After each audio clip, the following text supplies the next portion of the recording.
ตอนนี้เขาจะมาตั้งเครื่องเนาะ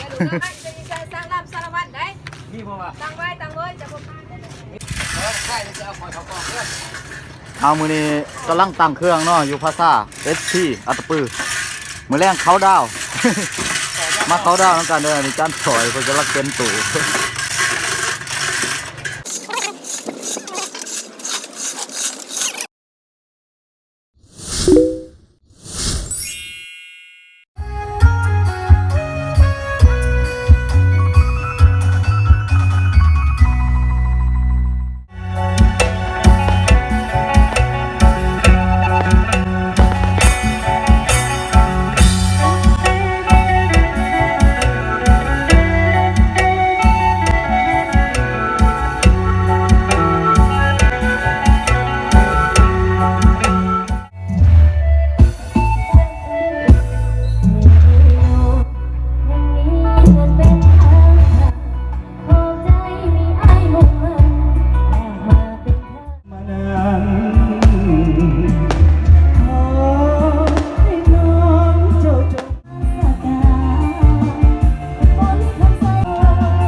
ได้ปี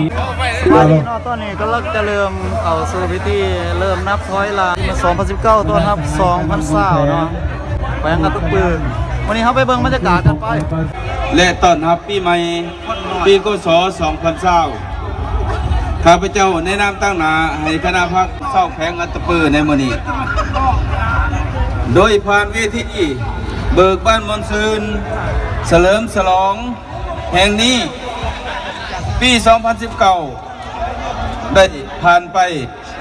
ซึ่งเป็นปีที่มีการเมืองที่สำคัญในการฝึกฝน2020นี่มันเป็นปีที่ม่วนถ่ายแห่งการจะตั้งปฏิบัติในปี12พักเป็นปี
วันดีปีใหม่